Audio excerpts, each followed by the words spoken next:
Assalamualaikum warahmatullahi wabarakatuh. Selamat pagi anak-anakku, siswa-siswi MI Rodotus Sibian, khususnya yang ada di kelas 5. Selamat pagi anak-anak, mudah-mudahan kabar kalian semua sehat selalu, dan semoga keluarga kita semua dijauhkan dari segala macam penyakit.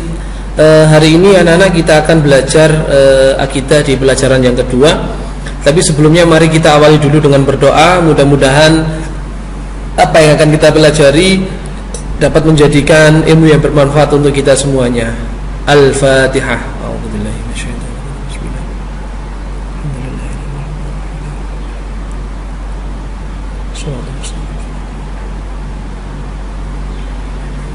Baik anak-anak, hari ini kita akan belajar yaitu mengenal Allah melalui Asmaul Husna. Ya, jadi kalau yang pertemuan pertama kemarin kalimat thayyibah, maka sekarang kita belajar Asmaul Husna. Oke, mungkin dari kalian masih ada yang ingat apa itu Asmaul Husna?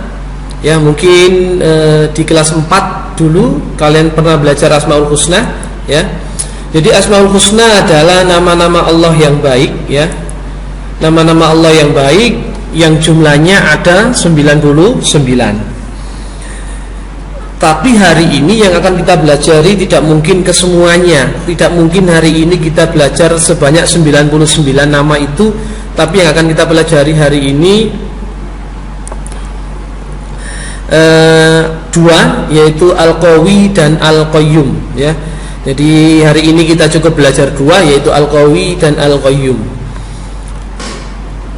Yang pertama anak-anak,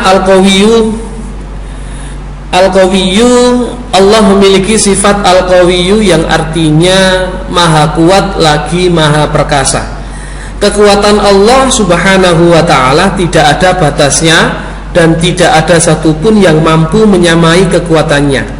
Kalau kalian pernah lihat, mungkin ada orang yang kuat, ada robot yang kuat, semuanya itu sebenarnya kekuatannya terbatas. Kenapa? Karena sebenarnya yang maha kuat dan kuat segalanya itu adalah Allah. Dialah Allah yang maha kuat dan maha perkasa. Kekuatan manusia itu sifatnya terbatas, ya. Sekuat-kuatnya manusia pasti dia pernah sakit. Sekuat-kuatnya manusia dia juga pasti pernah kekurangan, pernah mengalami kelemahan, keletihan. Tapi kalau Allah, kekuatannya hakiki, tidak ada batasnya, dan tidak ada satupun yang menyamai kekuatannya. Al-Qawiyyu juga berarti pemilik kekuatan yang tidak akan mengalami kelemahan selamanya. Keperkasaan Allah adalah abadi. Jadi kekuatan, kekuasaan, keperkasaan Allah itu sifatnya abadi. Ya, tapi kalau kekuatannya manusia atau ciptaan manusia itu sifatnya sementara, ya. Misalkan manusia yang kuat, selama dia sehat dia kuat, tetapi dia suatu saat mengalami sakit sehingga tidak bisa, kekuatannya bersifat abadi. Tetapi kalau Allah, kekuatannya tidak akan pernah mengalami kelemahan, dan keperkasaan Allah sifatnya abadi selamanya. Bukti Allah Al-Qawiyyu, salah satu bukti Allah Al-Qawiyyu adalah adanya alam semesta dan segala isinya, adanya planet di luar angkasa, adanya pergantian siang dan malam, serta kekuatan yang dimiliki oleh manusia dan makhluk lainnya.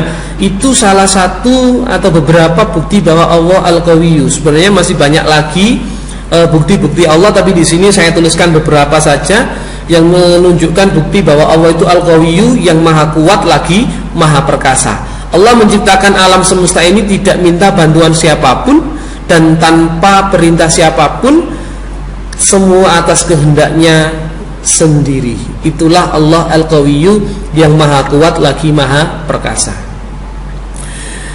Hikmah kita mengenal atau belajar asma Allah Al-Qawiyyu yang pertama adalah meyakini dengan sepenuh hati bahwa Allah adalah sumber kekuatan. Kalau kita memiliki kekuatan, maka sebenarnya kekuatan yang kita miliki itu sebenarnya adalah pemberian dari Allah. Yang kedua, memperkuat iman dan takwa kepada Allah. Semakin kita mempelajari asma Allah, termasuk Al-Qawiyyu, maka insya Allah akan memperkuat iman dan takwa kita kepada Allah. Yang ketiga, menjadi mukmin yang kuat, tidak menjadi mukmin yang lemah, karena mukmin yang satu insya Allah menguatkan mukmin yang lainnya. Jadi makanya kalau kita belajar Al-Qawiyyu, insya Allah kita akan menjadi mukmin yang kuat dan tidak mudah mengeluh. Dan yang keempat, melatih kita untuk selalu memberi bantuan kepada sesama yang lemah. Jadi ini juga salah satu hikmah kita belajar Asma Allah Al-Qawiyyu adalah membiasakan diri untuk memberikan bantuan kepada sesama kita, sesama manusia yang lemah, yang membutuhkan bantuan. Itu adalah Al-Qawiyyu. Sekarang yang kedua anak-anak adalah Al-Qayyum, ya. Al-Qayyum. Kalau Al-Qawiyyu tadi adalah yang maha kuat lagi maha perkasa. Sekarang Al-Qayyum, Allah Al-Qayyum memiliki dua makna. Jadi Al-Qayyum Allah itu memiliki dua makna. Yang pertama, Al-Qayyum itu artinya Allah maha mandiri atau yang berdiri sendiri. Allah tidak membutuhkan apapun dari seluruh makhluk, dan Allah juga tidak akan ditimpa kekurangan atau rasa butuh. Allah itu sudah maha mandiri, ya, jadi tidak butuh bantuan dari siapapun dan tidak akan mengalami kekurangan apapun dan tidak akan butuh siapapun, karena Allah itu sudah Al-Qayyum, maha mandiri atau yang berdiri sendiri. Tapi kalau manusia, sekaya-kayanya manusia itu pasti membutuhkan bantuan orang lain, ya. Jadi kalau kita kebetulan dikasih Allah kekayaan, maka hendaknya kita tidak terlalu sombong, hendaknya kita suka bersedekah, karena sebenarnya kekayaan itu adalah pemberian dari Allah, dan sebenarnya semua itu adalah titipan dari Allah. Sedangkan makna yang kedua Al-Qayyum itu adalah Allah yang selalu mengatur makhluknya. Dia selalu mengatur dan memperhatikan urusan makhluknya. Tidak mungkin Allah Subhanahu wa ta'ala lalai sesaat pun dari mengawasi makhluk. Kalau tidak demikian, maka akan kacau aturan alam, dan alam semesta akan hancur sampai ke tonggak-tonggaknya. Salah satu bukti bahwa Allah Al-Qayyum, Allah tidak akan pernah lalai mengawasi semua makhluknya yang ada di alam semesta ini. Walaupun melakukan perbuatan baik atau buruk sekecil apapun, Allah itu tidak akan lalai. Ya, itu adalah salah satu asma Allah Al-Qayyum. Bukti Allah Al-Qayyum di sini saya tuliskan beberapa saja.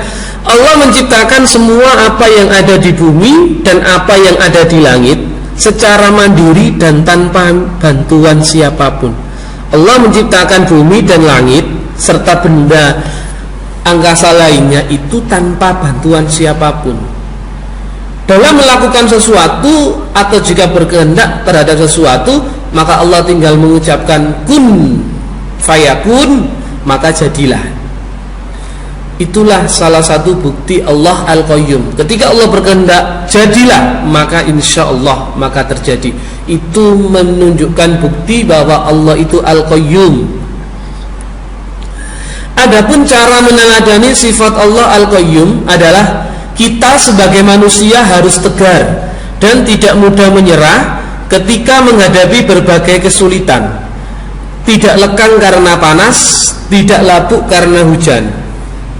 Manusia harus sadar bahwa dengan sendirian pun kita harus tetap berjuang, walau tanpa bantuan dan dukungan dari siapapun, karena pada dasarnya Allah selalu ada bersama kita. Jadi kita sebagai muslim tidak boleh memiliki sikap mudah putus asa, harus tetap semangat, optimis, harus bekerja keras, bahwa sebenarnya Allah menyertai kita dan di setiap perjuangan kita Allah selalu membantu kita. Maka kita harus benar-benar yakin bahwa Allah akan selalu membantu hambanya. Itu salah satu cara meneladani sifat Allah Al-Qayyum. Apa sih hikmahnya kalau kita belajar sifat atau asma Allah Al-Qayyum? Yang pertama adalah mengetahui kebesaran dan keagungan Allah Subhanahu wa ta'ala.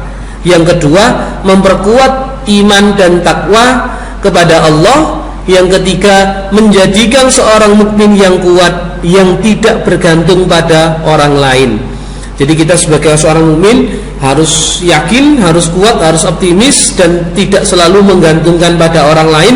Walaupun memang sesekali kita pasti membutuhkan orang lain, tapi tidak selalu kita harus bergantung pada orang lain. Kita harus menjadi seorang mukmin yang kuat. Dan yang keempat, hikmahnya adalah membiasakan diri untuk memberi manfaat kepada yang lain. Karena sebenarnya sebaik-baiknya umat, sebaik-baiknya manusia adalah yang dapat memberikan manfaat kepada insan lainnya.